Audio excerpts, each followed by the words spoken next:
I used to be the kind of student who was just trying to scrape by. Now, I'm consistently scoring near the top of my class. The biggest reason? I completely abandoned my old study habits and started following a study system inspired by Japanese students. If you know anything about Japan's education culture, you'll know the academic pressure is incredibly intense. Entrance exams can determine future opportunities, and a single poor result can have a major impact on university admissions and career prospects. Because of this, students can't rely on last-minute cramming or bursts of motivation. Instead, they use highly structured systems designed to absorb and retain huge amounts of information efficiently. Pay close attention, because this framework might completely change the way you study. The first reason most study routines fail is that students treat studying like a relaxing aesthetic activity. They sit on their beds, study with videos playing in the background, or constantly switch between work and entertainment. The result is predictable. Their attention gets interrupted every few minutes. Japanese students take a different approach. They emphasize a concept known as shu, which focuses on creating an environment dedicated solely to deep concentration. For me, this meant no longer studying on my bed or lounging around the house. Instead, I worked at the same desk every day, sometimes at a quiet library floor or a specific cafe. When you repeatedly study in the same location with the same setup, your brain starts linking that environment with focused work. Eventually, simply sitting in that chair becomes a signal that it's time to concentrate. No distractions, no excuses. If you want better grades, start by creating a space that instantly puts you into work mode. Once your environment is sorted, the next step is learning how to study effectively. Most students tell themselves they'll stay focused for 3 or 4 hours straight. Reality looks very different. They start strong, lose concentration after a short while, check their phone, reread the same paragraph repeatedly, and accomplish very little. The human brain isn't designed for endless concentration. That's why many Japanese students use short, highly focused study intervals. This approach is commonly known as the Pomodoro technique. Instead of forcing yourself through marathon sessions, you work in structured cycles.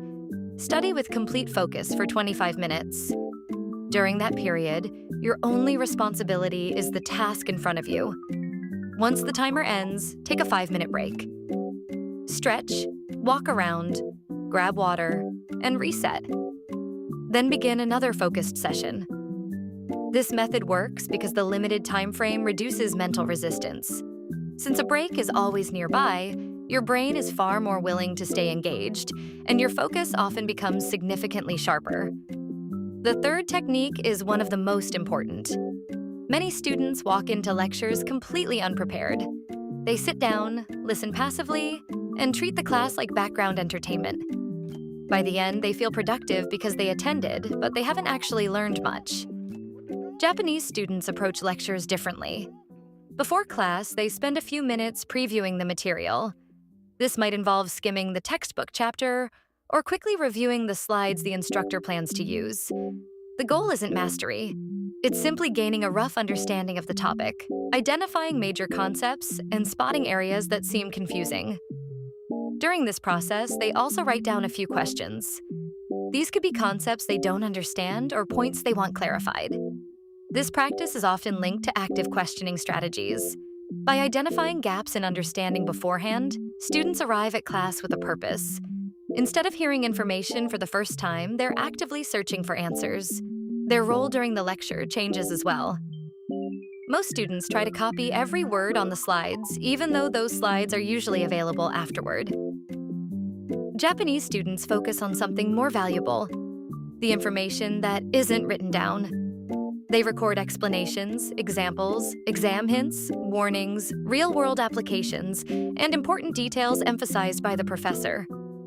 To do this efficiently, many adopt a note-taking style inspired by the way kanji condenses meaning into compact symbols.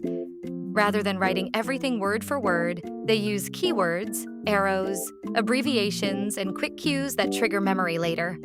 Their notes become dense with meaning rather than overloaded with text. After classes end, the learning process doesn't stop.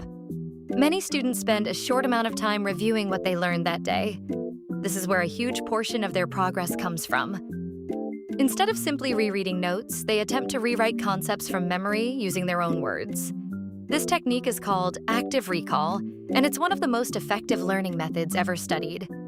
Every time the brain retrieves information without looking at the answer, the memory becomes stronger. Over time, recall becomes faster and more reliable. Students who consistently use this method begin noticing something their classmates often miss. Professors tend to repeat the same important ideas again and again. They emphasize certain concepts, revisit specific topics, and frequently make comments such as, "This will be on the exam," or "Students often get this wrong." Most students hear these remarks and immediately forget them. Japanese students pay attention. Many keep a separate page dedicated to tracking exam clues. Whenever an instructor highlights something important, they write it down. Throughout the semester, this page gradually turns into a roadmap of likely exam content. When revision season arrives, they can quickly identify the topics that matter most. Those key concepts are then converted into flashcards and reviewed using spaced repetition. The process is simple.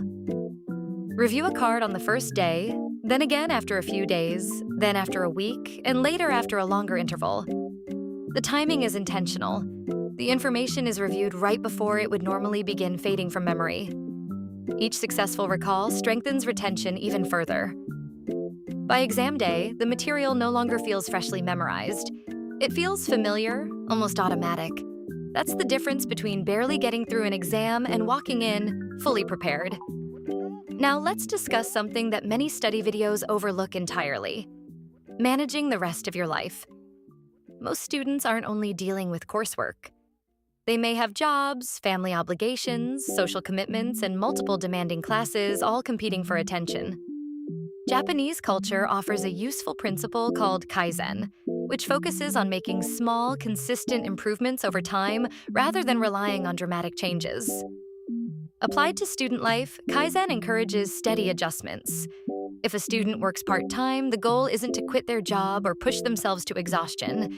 Instead, they work enough to cover necessities while keeping academics as the primary focus. They may schedule more work hours earlier in the semester when pressure is lower and gradually reduce those hours as exams approach.